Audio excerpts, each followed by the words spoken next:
3 days after Uncle Johnson claimed our house, I stopped believing this was a simple property dispute.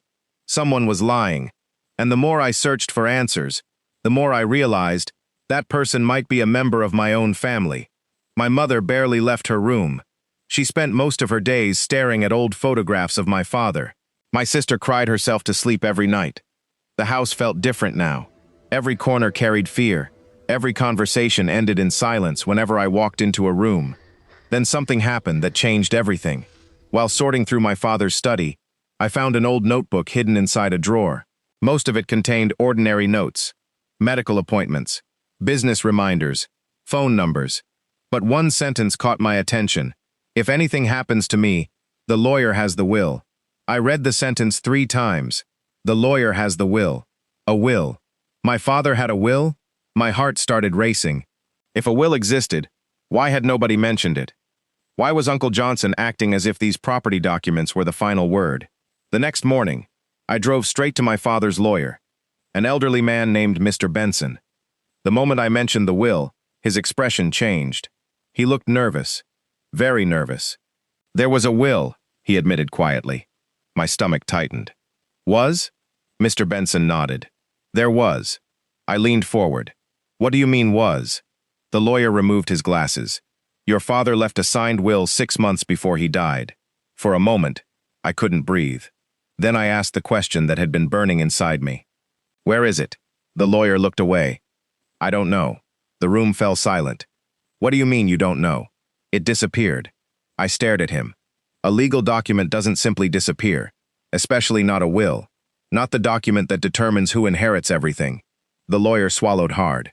It went missing 2 weeks before your father's death. My pulse pounded in my ears. Who had access to it? The lawyer hesitated. Then he spoke a name I was expecting. Johnson, my uncle. According to Mr. Benson, Uncle Johnson had visited his office several times during my father's illness, asking questions, requesting information, showing unusual interest in family assets. The lawyer claimed he never gave him access to the will, but someone had, because now it was gone, and without the will, Uncle Johnson's documents suddenly became much more powerful. As I drove home, my phone rang. It was my cousin Samuel, the same cousin who had left our compound looking terrified the day Uncle Johnson arrived. His voice was shaking. Daniel, we need to talk. About what? There was a long pause. Then he whispered, I heard your father and Uncle Johnson arguing a week before he died. What were they arguing about? Then Samuel said something that made my blood run cold. Your father told Johnson he would never get the house. For several seconds I couldn't speak, because if my father had said that, then the documents Uncle Johnson showed us couldn't be genuine. Someone had forged them. Someone had planned this. Someone had been waiting for my father to die. That night, I returned to my father's study. I needed answers. I searched every drawer, every shelf, every cabinet. Hours passed. Nothing. Then, just as I was about to give up, I noticed something strange. One section of the bookshelf looked newer than the rest.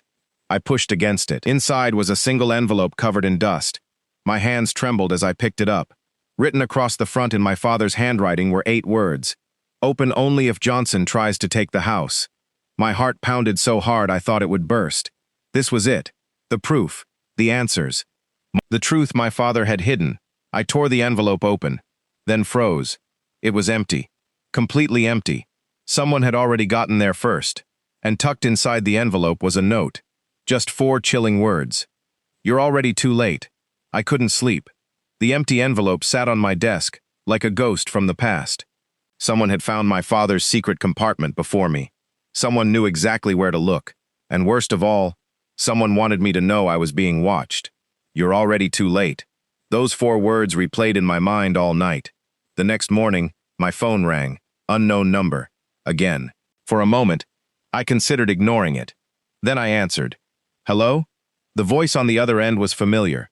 It was the elderly man who had called me days earlier. The same man who said my father knew this would happen. Before I could ask any questions, he spoke. Your father left something with me.